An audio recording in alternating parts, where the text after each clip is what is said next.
5 things that your skin can tell you about your digestive system, your gut. It blows me away that so many people are treating their skin with lotions, creams, medications, but they're ignoring the root cause, which is in the gut. Now, when I get through all 5, I'll tell you how to correct them, but I want to kind of just touch on each one first. Number 1, altered microbiome. That might mean we just don't have enough good guys and we have too many bad guys. That could come from your diet or especially taking an antibiotic. One of the most common effects of having alteration in your gut is rosacea. Even if you look at how they treat rosacea, they give you an antibiotic because they want to kill off the excess bad bacteria. And it does work temporarily. It's going to come back.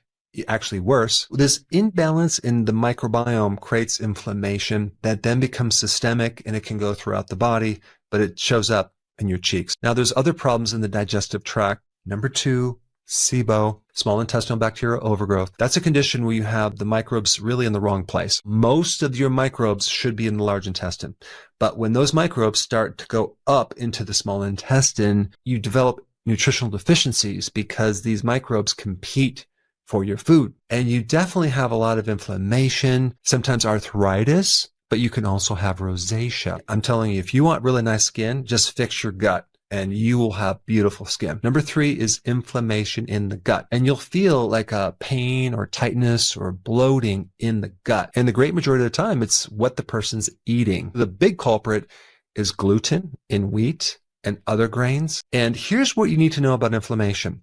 The more inflammation in the gut that you have, the less you can absorb zinc. A deficiency of zinc can cause rashes, but also deficiency of zinc will cause the flaky, scaly, red skin around your nose, around your mouth. But deeper, it's the inflammation in the gut that won't let you absorb zinc. The worse off your digestive system is, the fewer foods you should eat in a given meal. And this is why carnivore seems to be really good for a lot of people, because you're eliminating a lot of different things that could be aggravating the gut. When you think about zinc, it's a great healer of wounds, ulcers, leaky gut. As a side note, there's a couple other things that can cause this flaky, dry, scaly skin. High levels of omega-6 fatty acids from seed oils and not having enough omega-3 fatty acids from fish and cod liver oil. Okay, so that's inflammation.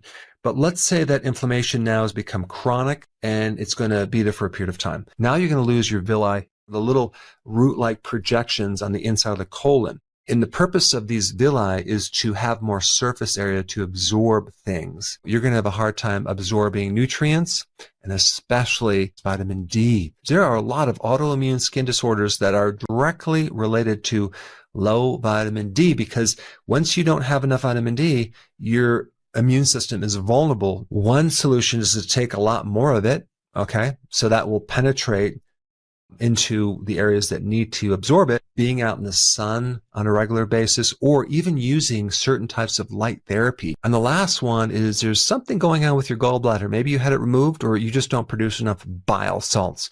If you don't have enough bile, now we can't break down and digest the fat-soluble vitamins, especially vitamin A. And if you're deficient in vitamin A, you may start developing those little goose pimples on the back of your arms or your legs, in which case you need to start taking things that are high in vitamin A. Beef liver or even cod liver oil has a really good source of active vitamin A called retinol. And the cool thing about cod liver oil, it's high in omega-3 fatty acids, which also can help those little goose pimple things in the back of your arm. And so if you don't have a gallbladder or you're sluggish with bile, you might need to take bile. You can get ox bile, you can get purified bile salts, or even something called TUDCA, which works really good. And then what happens is one of the symptoms could be itchy skin. So what's at the bottom of that? Well, it's your diet. It could be stress. It could be that you're taking estrogen therapy, like birth control pills or hormone replacement therapy. Or it could be that you have too much insulin that's depleting your bile because you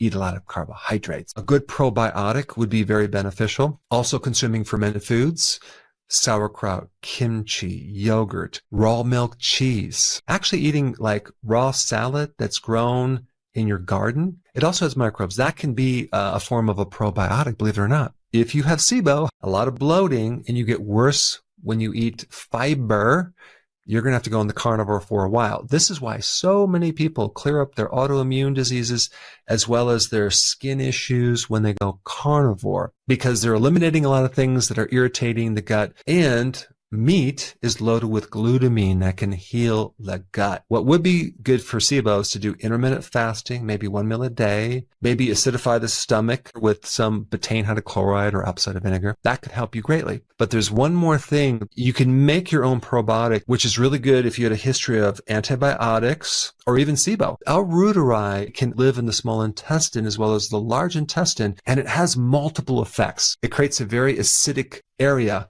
where these bad guys can't live. It gives you lots of benefits with your digestion. And a lot of people who had acne will no longer have acne. Why? Because it can help heal the gut to the point where you don't have all this systemic inflammation that's spreading up on your skin. The more damaged your gut is, the stricter your diet needs to be with certain foods, because ultimately the best way to heal the gut is to clean up the diet. So I really hope you now understand this huge connection between your skin and your colon and what to do about it. Thanks for watching, and I will see you in the next video.